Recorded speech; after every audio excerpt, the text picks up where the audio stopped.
उनके गांव में पिछले साल पर पहले ज्यादा मरे थे, कुछ 30 मरे थे फर्स्ट टाइम उनका जो डेट थे जो, पर पिछले साल क्योंकि हम भी उस गांव में, I will explain that in my presentation why the difference, पर पिछले साल कह रहे थे उनके गांव में कुछ 11 मरे।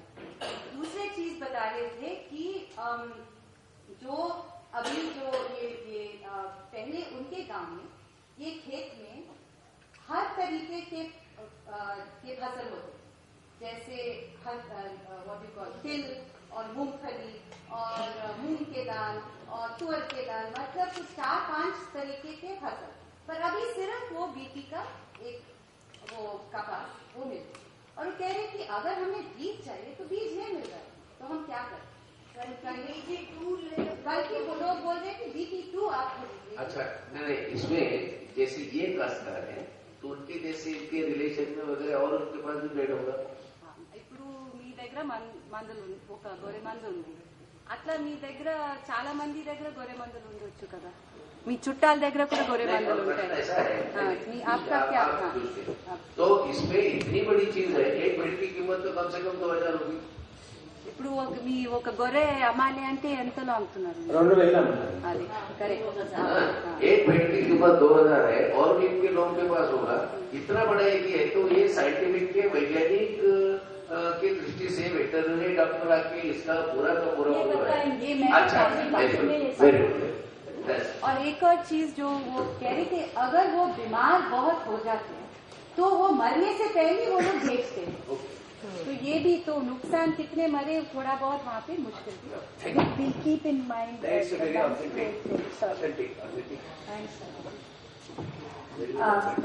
थैंक्स।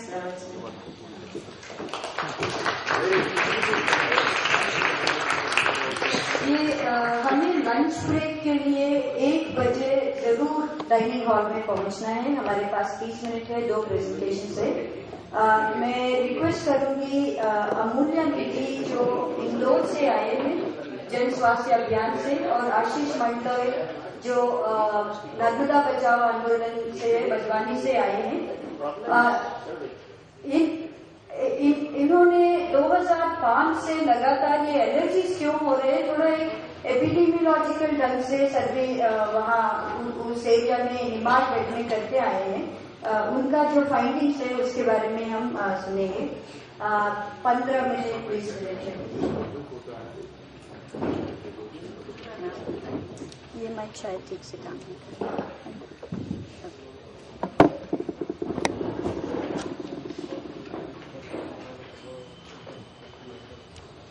तो सभी साथियों को जिंदाबाद और माननीय पैनल सदस्य को भी जिंदाबाद। यहाँ इस मंच से जो मुख्यतः बीटी ब्रिंजल और बीटी कॉटन के संबंध में 2 दिन से चर्चा हो रही है और बहुत सारे लोगों के अनुभव उन्होंने यहाँ पर बांटे हैं। तो जहां एक और आर्थिक पहलू पर भी लोगों ने अपने अनुभव बांटे हैं और साथ में जो बीटी कॉटन है मुख्यतः, तो पूरे देश भर में इस पर बड़ी चर्चाएं चल रही है, चर्चाओं का दौर चल रहा है, क्योंकि एक अखाद्य फसल के रूप में भारत में पहली बार 2002 में बीटी कॉटन को मंजूरी दी गई थी।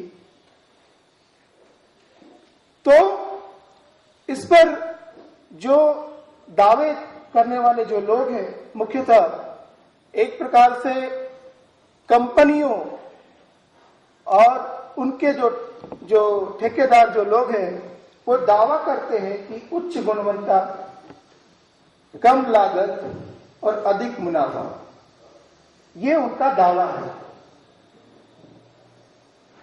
तो ये दावा इसलिए है कि हम देखते हैं कि भारत में 6 करोड़ लोग कपास उत्पादन में और कपास से वस्त्र बनाने की प्रक्रिया में जुड़े हुए हैं और तकरीबन 29.29% सकल घरेलू उत्पाद में कपास का एक योगदान है।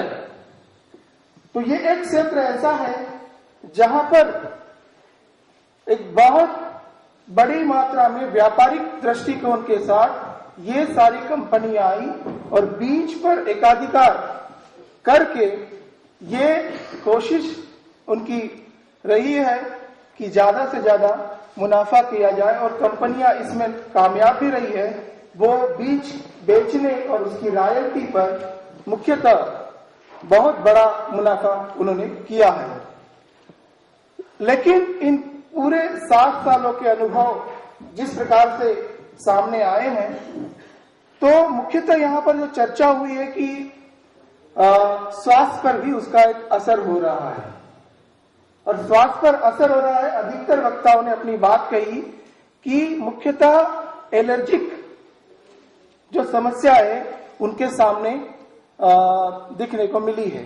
जो लोग खेत पर काम करते हैं, जो खेत पर काम नहीं करते हैं, जो खेत के कपास के व्यवसाय से जुड़े हुए हैं, तो इसमें सारी प्रकार के लोग जो हैं, तो हम जहां से आते हैं मुख्यतः मध्य प्रदेश का वह क्षेत्र, जैसे मनसाराम भाई ने बताया कि एशिया की सबसे अधिक उपजाऊ जमीन खास करके ब्लैक कॉटन सॉइल है, जिससे वहां पर निमाड़ को, जैसे छत्तीसगढ़ को धान का कटोरा कहा जाता है, ऐसे ही निमाड़ और मालवा को सफेद सोनों का कटोरा कहा जाता है। और मध्य प्रदेश 5वां राज्य है कपास के उत्पादन में देश भर में, और मध्य प्रदेश में सबसे ज्यादा जो कपास उत्पादन होता है वो क्षेत्र है निमाड़ का।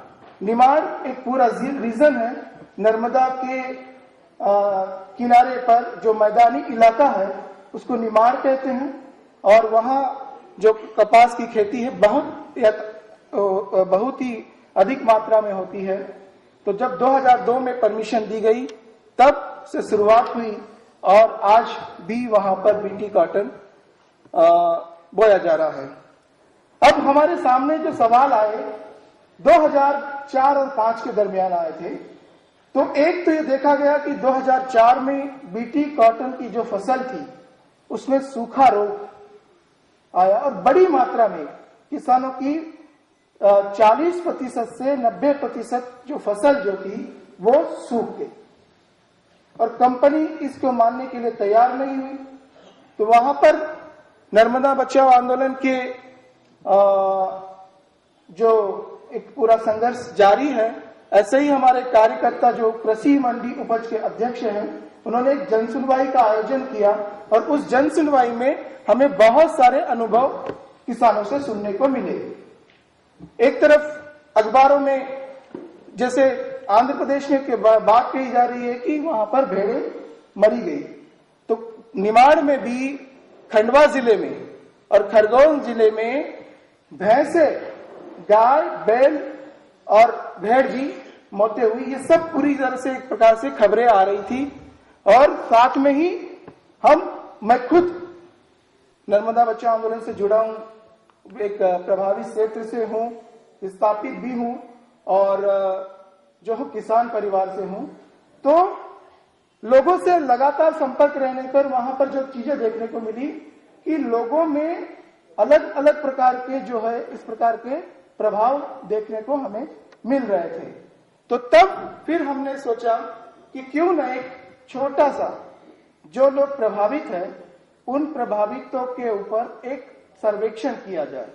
तो इस कार्य में हमारी मदद के लिए अमूल्य भाई यहाँ पर हमारे साथ में है, जो कि एक स्वतंत्र रूप से स्वास्थ्य कार्यकर्ता है और इस प्रकार के जन संगठनों के साथ में जुड़ करके तब उनके साथ चर्चा हुई।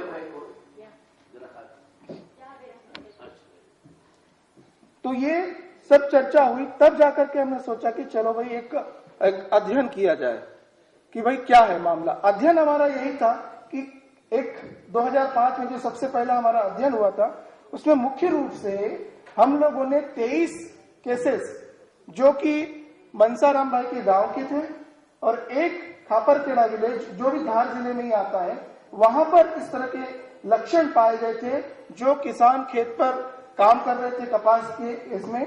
तो तब हमने उनसे साथ में चर्चा किया, चर्चा के आधार पर ही एक छोटा सा एक जो है सर्वेक्षण करने के बाद तो हमारा सबसे पहला उद्देश्य ये था कि इस प्रकार की समस्याएं जो देखने को मिल रही है, कम से कम ये चर्चाएं उन लोगों तक पहुंचे और जो लोग प्रभावित हो रहे हैं, चाहे वो हमारा अध्ययन छोटा होगा लेकिन कम से कम एक तरह से उस आधार उसको मिले कि बड़े स्तर पर उसकी चर्चा हो और फिर कोई ऐसे प्रयास किए जाए जिससे कि बड़ा अध्ययन जिसका की हो। तो खास करके जब 2005 में हमने किया, 23 लोगों पर हमने एक जो है चर्चा किया और उसका तो मैं आपके सामने कुछ फाइंडिंग हमारी जो ये है, 23 लोगों में 2 गांव थे धार जिले के, खापरखेड़ा और कोटड़ा गांव। वहां पर हम लोगों ने जो है 23 लोग जिनको कि ये लक्षण पाए गए थे, एलर्जी के लक्षण पाए गए थे, तो उन लोगों से हमने चर्चा किया। लेकिन फिर हमने जो देखा और थोड़ा हमने फिर दायरा भी बढ़ाया इसका कि नहीं, हमें और भी सुनने को मिला कि जो लोग कपास की व्यवसाय में जुड़े हैं, जैसे खेती पे काम करने वाले लोग, जिनिंग फैक्ट्री में काम करने वाले लोग, है ना, और जो बीमार जो व्यक्ति हैं इस तरह से उनका इलाज करने वाले डॉक्टर्स और कृषि वैज्ञानिक, इन चारों लोगों से हमारा जो है चर्चा का ये रहा। फिर जब हमने देखा कि सर्वेक्षण जब हमने किया तो हमारे सामने जो त्वचा के जो लक्षण जो हमारे सामने आए, जिसमें हमने 23 लोगों के इस पर जो की, तो त्वचा पर जो खुजली हुई वो 23 ही लोगों को थी। तो दूसरा हमारा फाइंडिंग था कि त्वचा का लाल हो जाना। तीसरा था ये 19 लोगों पर हुआ, मतलब 82% लोगों पर त्वचा का लाल होने के लक्षण पाए गए। फिर त्वचा पर फुंसियां पाई गई, चेहरे पर सूजन पाया गया। तो इस प्रकार के जब हमारे सामने जो थे कि जैसे त्वचा पर खुजली जो दिखाई जा रही है, आप देख रहे हैं लक्षण, अधिकतर जो चेहरा और हाथ कलाई की जो है, तो ये अलग अलग प्रतिशत में हमारे सामने ये रहे 23 लोगों के इसमें से।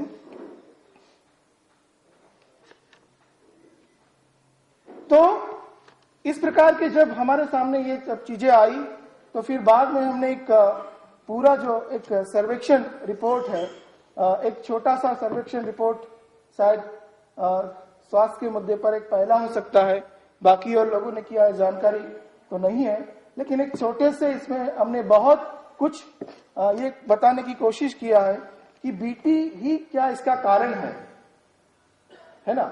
और जब ये देखा गया कि बीटी ही इसका कारण है, इसके सारे जानने की पूरी कोशिश की गई थी, तो मैं जो अमूल्य भाई से भी थोड़ा सा आग्रह करूंगा कि वो भी आए और कुछ फाइंडिंग्स जो हैं वो अपनी तरफ से बताएं। अमूल्य जी।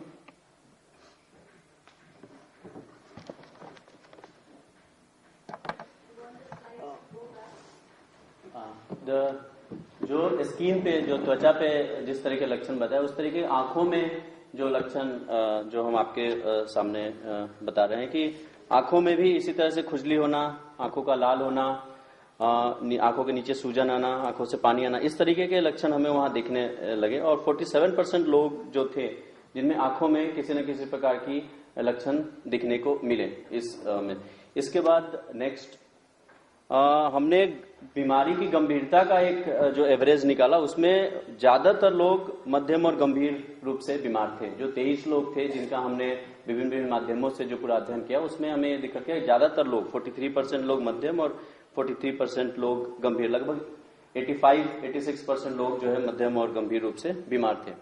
दूसरा हमने ये देखने को गया कि एलर्जीज होती हैं जो त्वचा की चीजें वो कहाँ ज्यादा होती, तो ये निकल के आया कि जो खुले हुए भाग हैं शरीर के उस पे इनके परसेंटेज ज्यादा है। लगभग 60% जो चीजें थी जो ऐसे जो खुले हुए जो शरीर के भाग है उनमें ज्यादा यह दिखने को हमें मिली।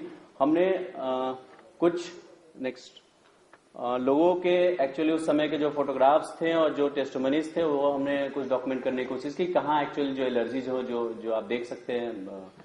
Next please.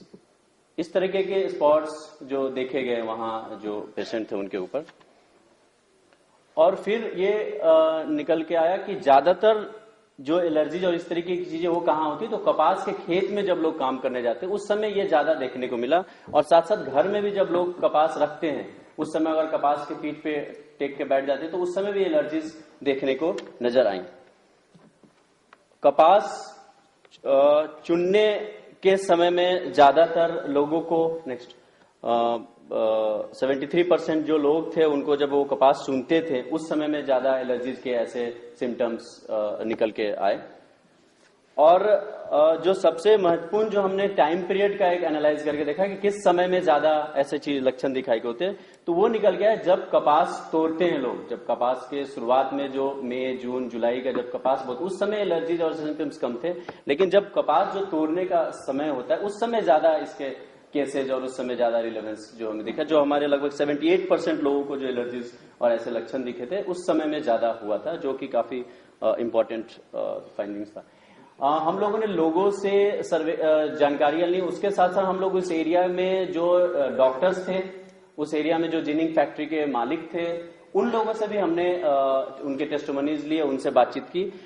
जिनिंग फैक्ट्री के मालिक का ये कहना था कि यहाँ तो पिछले साल 2004 और 5 में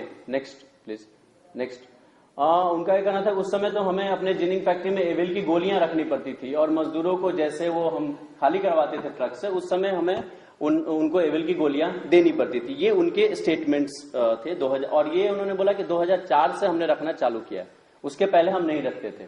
तो वो उनके स्टेप। उसके बाद हमने वहां के जो डॉक्टर्स हैं उनके इंटरव्यूज लिए, जो उस एरिया के लीडिंग प्रैक्टिशनर थे, एक आयुर्वेदिक डॉक्टर हैं जो उस पूरे गांव में काम करते। उन्होंने बोला कि 2004 और 5 में हमारे पास पेशेंट्स एलर्जीज के बढ़ रहे हैं।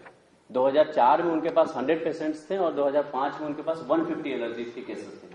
और उनसे हमने पूछा कि आप क्या इस पूरे इलाके में और कारण देखने की समझ रहे हैं, तो उनका कहना था कि मेरे हिसाब से कपास की पैकिंग जब होती है, जब कपास को उग जाता है उस समय में ज्यादा केसेस आ रहे हैं। ये उनका जो डॉक्टर रमेश जाट है उनका ये स्टेटमेंट था कि उस समय में ही ज्यादा होती है। और हम वो फिर एंटी एलर्जिक जो मेडिसिन है डेक्सोना इंजेक्शन और वो समय हमें ज्यादा खरीद के रखनी पड़ती है क्योंकि उस समय में ज्यादा होता है। ये उनके अपने ऑब्जर्वेशन और फाइंडिंग थे।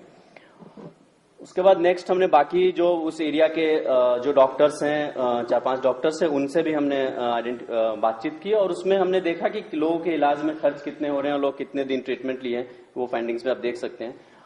2005 में किए गए अध्ययन को अलग अलग जगह पे उठाया गया था और उसमें एक इनिशियल हमारी जस्ट एक इन्वेस्टिगेशन था, एक जांच था कि हमने एक जांच दल की और उसके बाद हम लोग बाकी जगह भी इनफैक्ट हमने इसको लेके पंजाब और बाकी जगह भी हमने जाके कुछ शेयर किए थे।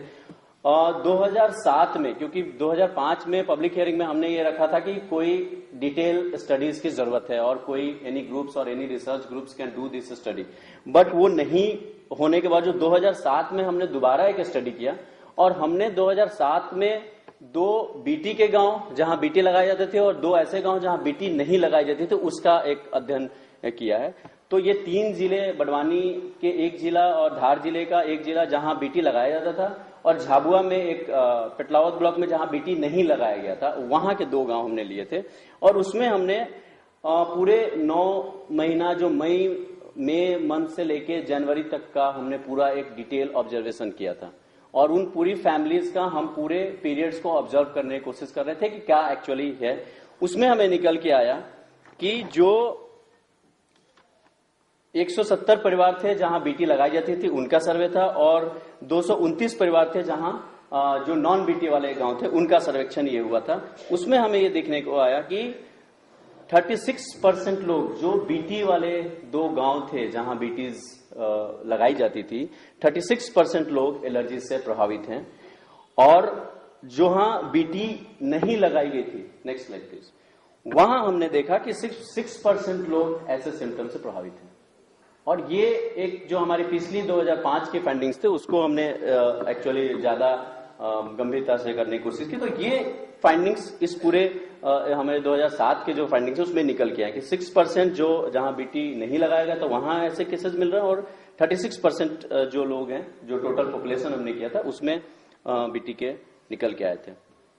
और जो पीरियड्स भी पीरियड्स हमने देखने की कोशिश की कि किस समय में ज्यादा लोगों को ऐसे एलर्जीज हो रहे हैं। तो हमने क्वार्टरली पीरियड्स को डिवाइड किया था, मई से जुलाई, अगस्त टू अक्टूबर, नवंबर से दिसंबर, और उसमें हमने ये देखा कि 93% लोगों को जो आउट ऑफ 170 फैमिलीज जो बीटी वाले 2 गांव के हमने लिए थे उसमें ये हमने देखा कि 93% जो लोग थे, जो आउट ऑफ 159 जो लोग थे, उन्हें अगस्त से अक्टूबर के बीच में एलर्जीज के केसेस आए थे। और ये जो सीजनल जो हमने मौसम के हिसाब से हमने देखने की कोशिश की कि उस समय में ज्यादा लोगों को ऐसे केसेस निकल के आए थे। बाकी सो ओवरऑल एनीवे नेक्स्ट, और जो ओवरऑल जो हमें निकल के आया कि 63% जो लोग, हमने लोगों के जो काम के टाइमिंग्स हैं उसका भी अध्ययन करने की कोशिश की, कितने समय में लोग रहते हैं। तो उसमें हमें निकला 63% जो लोग हैं 4 से 6 घंटा बीटी ज्यादातर काम में जुड़े हुए थे, 9 से 14 घंटे काम 74% लोग काम कर रहे थे। और तो ये मोटे तौर पे हमारे निकल के फाइंडिंग्स है। इस फाइंडिंग्स में हमने एक जरूर और भी चीज किया था कि जो वहां के डॉक्टर देवाशीष बनर्जी थे, डी बनर्जी, जो उन हमने डॉक्टर्स और इन कृषि वैज्ञानिकों को भी ये फाइंडिंग्स भेजने की कोशिश की और उनके ओपिनियंस भी हमने लेने की कोशिश की है। और उसमें इनके भी जो ऑब्जर्वेशन, इनका कहना था कि जो ऐसे आइडेंटिफिकेशन किए थे और इनके भी जो ऑब्जर्वेशन है उससे मिल रहे हैं, तो उसका भी हमने उनके ओपिनियंस को भी इसमें कोट करने की कोशिश की है। So this is the overall finding. मतलब हमारा कंक्लूडिंग ये कहना है कि जिस तरीके के फाइंडिंग्स अखाद्य फसलों में बीटी जैसे में आ रही हैं, तो खाद्य फसलें जो बैगन और इसमें आएंगी तो उसका प्रभाव का हम अंदाज लगा सकते हैं। और ये हमारे 2005 से 9 के अब तक के जो फाइंडिंग्स है वो निकल के आ रहे हैं। Thank you. Professionally in degree social scientist आप लोग का? We are, I have done post-graduation and I have done master in social work and working from last 12 years in the field of health. Yeah. And there is a Dr. Ashish Gupta who is MBBS doctor who is also part of this study. Yeah, yeah. We have a team of 4 researchers. I heard that you are also doctor. Yeah. That's right. Now it should be actually वो तो इसको बहुत और बढ़ाना चाहिए। इसके निष्कर्ष जो है ना बहुत अच्छे निष्कर्ष हैं, तो इसको उससे रिलेट करने के बारे में और थोड़ा अच्छा वर्क सरकार को तो करना चाहिए। Very good work. यस, जो आप अगस्त और अक्टूबर की बात कर रहे हैं जब सबसे ज्यादा लक्षण हार्वेस्ट उसी वक्त तो जैसे लोगों ने कहा भाई, और कॉटन का साइकिल कितना लंबा रहता है? बोने से 5-6 महीना कम से कम 5 महीने, जून जुलाई से फरवरी। और निमाड़ में तो अधिकतम जो है 8 महीना भी फसल है उसका पीरियड है। नॉन बीटी का ज्यादा रहता था, वो और इरिगेशन लेके और पिकिंग करते थे। अब तो बीटी से वो नहीं होता है, तो 1-2 हार्वेस्ट के बाद खत्म होता है। Very good. साधु's presentation. Thank you both so much. बहुत धन्यवाद अमूल्य भाई और आशीष भाई को। हम अभी डॉक्टर सागरी रामदास जी का प्रेजेंटेशन सुनेंगे। है यहाँ पे सागरी? हाँ, ये एक trained animal scientist, veterinary scientist है, और डॉक्टर सागरी रामदास ये जो एनिमल डेथ्स हो रहे हैं उसका लगातार बहुत systematic monitoring as well as experimental studies उन्होंने अटेम्प्ट किया है 2005 से 19 में। और हम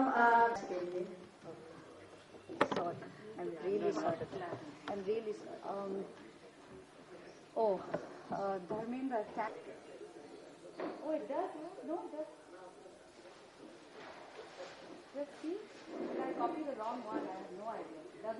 तो आपके सामने रखने चाहती हूँ ये है कि जो थोड़ा लिंक करने चाहती हूँ कि बीटी ब्रिंजॉल का या राइट। माय नेम इज, मेरा नाम है डॉक्टर सागरी रामदास। मैं एक वेटनरी साइंटिस्ट हूँ, specialised in breeding and genetics. Basic degree मैंने हरियाणा एग्रीकल्चर यूनिवर्सिटी से की और कुछ अभी 20 साल से मैं आंध्र प्रदेश में काम कर रही हूँ। मेरा संस्था का नाम है अंतरा। हम वुमेन वेटनरी साइंटिस्ट कुछ 5-6 जन अपना संस्था में शुरू किया और आंध्र प्रदेश में और महाराष्ट्र में हम लोग काम कर रहे हैं। और कुछ 2005 से ये जो बीटी कपास के प्रभाव जो है पशुओं और जानवरों के पे, ज्यादातर हमारे आंध्र प्रदेश में भेड़ बकरी और पशु पे जो प्रभाव है, असर है, उसके बारे में मैं थोड़ा बहुत प्रेजेंटेशन करूंगी। और कविता ने बताई कि मेरा Antra is an organization. Any abbreviated? No, it's just Antra is expression of joy. So.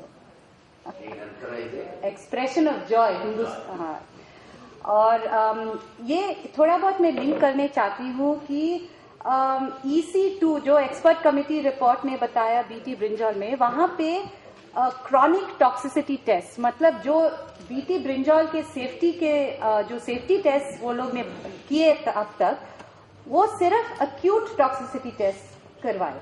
और उनका जो रीजनिंग है कि क्रॉनिक टॉक्सिसिटी टेस्ट क्यों, you can I think right, chronic toxicity test क्यों नहीं किया, वो क्या बताए कि अब तक जो बीटी कॉटन पे जो सेफ्टी रिजल्ट्स है जानवरों के लिए और मनुष्य के लिए बहुत सेफ है। और वो कह रहे थे कि अगर टॉक्सिक टेस्ट में कुछ असर हमें नहीं पता चलता है, फिर क्रॉनिक टेस्ट के करने के लिए क्या वजह है।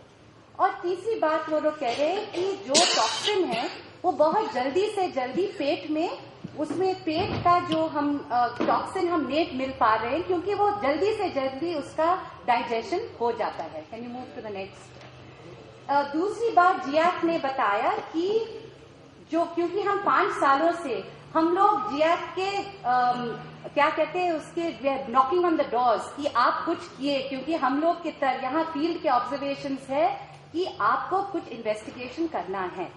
तो बहुत सारे उसमें सारे संस्थाएं हैं, सारे शेपर्ड ऑर्गेनाइजेशंस है। जियाक ने अपने 78th मीटिंग जून 2007 में एक नया टेस्ट उन लोग ने बताया कि आप जो लीफ है, अब तक जो टेस्टिंग हुआ वो सिर्फ बीटी कॉटन सीड केक में जो फली जो कहते हैं ना, उस पे उन्होंने सेफ्टी टेस्ट बनाए। पर हमने पूछा कि आप शूट, मतलब अभी ये पत्ते खाते, आपने अभी अपना भाई साहब से सुने कि पत्ते खाते, तो पत्ते के ऊपर में आप लोग सेफ्टी टेस्ट लगाए। तो जून में उन्होंने ये बताया कि ठीक है, हम लोग एक नया सा टेस्ट बनवाएंगे कि testing has to be on the leaf as well.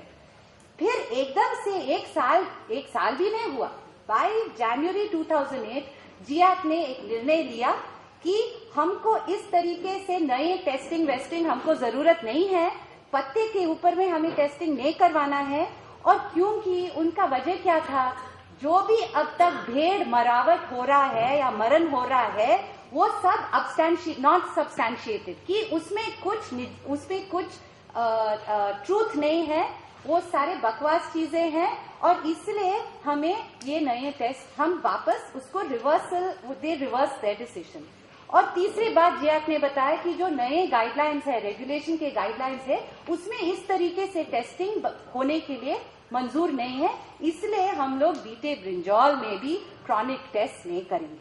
और अभी मैं जो आपके सामने रखने चाहती हूँ is actually the whole issue of chronic testing. Can be go next. तो हम 2 पॉइंट्स, वेरी इंपॉर्टेंट पॉइंट्स। एक तो जैसे आपने शपथ से सुनाई दी, पूरा आंध्र प्रदेश में कुछ 3-4 जिलों में, महाराष्ट्र में और हरियाणा से हमें एकदम से फील्ड स्टडीज, 5 साल से हम लोग फील्ड स्टडीज कर रहे हैं। क्या दिखाई दे रहा है, there is a cumulative, no previous side, stay on the previous side, there is a cumulative exposure. Cumulative मतलब पहला साल जब चढ़ते हैं हमें कुछ ठीक से नहीं पता चल रहा, दूसरी साल, तीसरी साल, चौथी साल, it is an accumulation, it appears to be an accumulated effect of the BT toxin। मतलब अगर 1, 2 बार, 3 बार, 4 बार उस टॉक्सिन का असर पशु में पड़े तो ज्यादा से ज्यादा एलर्जिक रिस्पॉन्सेज होते चल रहा है, हमें दिखाई दे रहा है। एंड 5 साल से हम लोग ये ऑब्जर्वेशन कर रहे हैं। Can we move to the next? तो दूसरी बात यह है कि जब हम ये डिटेल फील्ड ऑब्जर्वेशंस हमने सारे इंस्टीट्यूशंस के सामने रखे, हमारा पूछताछ ये है कि हमारा जिम्मेदारी नहीं है कि हम और भी टेस्ट करे जाए। It is a responsibility of the regulatory authorities. पर अब दूसरे पॉइंट हम आपके सामने रखने चाहते हैं कि 5 सालों से रेगुलेटरी अथॉरिटीज एक भी टेस्ट नहीं किया कि क्या ये बीटी टॉक्सिन की वजह से हो रहा है, कुछ और वजह से हो रहा है। एक बार भी वो लोग गांव में नहीं आए। हम 5 साल में आंध्र प्रदेश में काम कर रहे, एक बार भी नहीं गांव में नहीं आए, एक खून का टेस्ट नहीं किया, एक लोगों से बातचीत नहीं हुआ, कुछ नहीं हुआ। वाकई हमारे ऊपर बता रहे कि it is the onus of you, आप उसको प्रूव कीजिए। And this is completely unscientific that they are now telling us कि हमको प्रूव करना है कि ये बीटी टॉक्सिन के बराबर हो रहा है। So these are the 2 basic points I'd like to bring to your notice. Can we move on?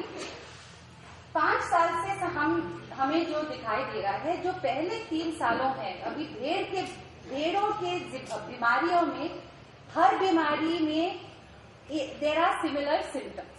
There are very similar symptoms, and in the first 3 years of our investigation, हाँ, पहले साल 2006 में there were about 1800 deaths, दूसरे साल में there were similar number of deaths, पर जो हमने 2008 और 2009 में हमने क्या कोशिश किया कि जो भेड़ है उस गांव में, जिस गुमड़ीवली गांव से आपने सुना है यादया से, उस सारी भेड़ का पॉपुलेशन में हमने जो प्रिवेंटिव वैक्सीनेशन, कोई इस तरीके से बीमारियां होते हैं, they can provide what you call a confusion of symptoms, हमने पूरे भेड़ों को प्रिवेंटिव वैक्सीनेशन किए।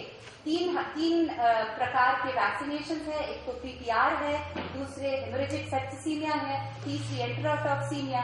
तो हर भेड़ का पूरा पॉपुलेशन हमने प्रोटेक्ट किया और हम वहीं पे रहे गांव में, उसका पूरा मॉनिटरिंग हमने किया। और उसके बाद जब जनवरी में 2008 और 2009 और इस साल की हम लोग मॉनिटरिंग अभी भी चल रहा है, जब भेड़ एकदम तब तक पूरे ठीक थे और बीटी फील्ड के they were let out to graze, फिर हमने we were able to really zero down on the symptoms. और जो लक्षण हमको दिखाई दिया, बेसिकली 2-3-4 दिन के बाद चलने के बाद we found very typical symptoms of nasal discharge, खांसी और उसके बाद फिर अपने पेट में फाफड़ा और कई कुछ भेड़ में डायरिया भी शुरू हुआ। और हर भेड़ में ये लक्षण दिखाई नहीं देता, कई भेड़ में लक्षण दिखाई देते, कई भेड़ में लक्षण नहीं दिखाई देते। और ये भी है कि जो भेड़ 2-3 सालों से ये कपास चल रही थी, उस भेड़ में मोर्टेलिटी भी हुआ, मतलब मरण भी हुआ। और इन 2009 the total morbidity and mortality figures I'll just present to you, ये उस 3 गांव में 7,500 जो भेड़ थे, उसमें सिर्फ 31 जो 31 भेड़ का मरण, 31 भेड़ और बकरी के मरण, उसमें 21 भेड़, 2 बकरी और 21 भेड़ और the rest were all goats. तो इस तरीके से जो morbidity हुआ था, मतलब it was very clear to us that this is not some kind of a bacterial infection or a virus infection. It is very much an allergic kind of response. Haryana में दूसरे तरीके के सिम्टम्स हमें दिखाई दे। हमारा अंतराल का टीम गए थे हरियाणा में, वहां पे वो लोग कपास के बीज और कपास का जो बीटी कॉटन सीड केक जो है वो खिलाते हैं। वहां पे हम जो लक्षण मिले, एक तो दूध में कमाई, बिल्कुल दूध का एकदम ड्रॉप, मिल्क यील्ड का ड्रॉप। दूसरी चीज ये है कि रिप्रोडक्टिव प्रॉब्लम शुरू होते गए, abortions, premature births, and very importantly these are symptoms which are very typical of a very recent study. It was a 4-year chronic toxicity study done by the Veterinary University in Vienna, in Austria. And in their study, they have typically found that there have been symptoms of fertility problems, reproductive problems in rats which have been exposed to BT corn, for instance. Can we move on to the next? क्योंकि हम लोग गांव में थे और जब मरण हुए हम वहीं पे, क्योंकि गवर्नमेंट के डॉक्टर्स नहीं हैं, हम खुद पोस्टमार्टम किए और जो पोस्टमार्टम सैंपल्स हमने अलग अलग के रिसर्च इंस्टीट्यूट्स को भेजे. And just to present to you what was the response from the Indian Veterinary Research Institute, which is a topmost institute in India for veterinary research. Now in 2008, and those are some pictures to show you. The first picture is of the lungs, acute congestion of the lungs. The second picture is renal toxics, the acute congestion of the kidneys. In 2008, basically IVRI came back to us saying that this is some kind of infectious hepatitis. मतलब उस जो liver है उसमें कुछ problem है. 2009 में IVRI ने क्या बताया, ये जो मरण हुआ है ये इसमें there is मतलब फेफड़े में कुछ रोग है और फिर जो पूरा in the intestines it was acute enteritis, chronic enteritis and nephrosis. Now a word like chronic enteritis indicates that this is something which is not acute. It is an accumulation of toxins which has resulted, or some factor which has resulted in a chronic inflammation of that intestine. Can we move on to the next? Or in the what is this is an example, that's a picture there to you of the intestine. और अभी जो यादया बता रहे थे कि पूरा intestine जो पके हुए एक तरीके से दिखाई दे रहा है. If you look at that intestine, it was completely blackened, completely hemorrhaged, and completely cooked in its texture and its look. And the kinds of histopathological results which we obtained are completely similar to the results of Monsanto's own testing, which they did on rats for a 90-day study, which they fed rats on this BT corn. And this was also again revalidated. These histopathological symptoms were completely similar to hepatorenal toxicity, damage to liver and kidneys found in rats which had been fed on BT corn. It was again a chronic study done, and it was done by several other scientists. So what we are finding here is जो हमको दिखाई दे, जो यादया को दिखाई दिया अपने ढेर में, जो हम as a veterinary scientist हमने लेकर tissues हमने samples भेज दे, and the IVRI themselves have come back with these findings, are completely similar to the findings of other scientists who have conducted chronic toxicity tests. Can we move on to the next slide?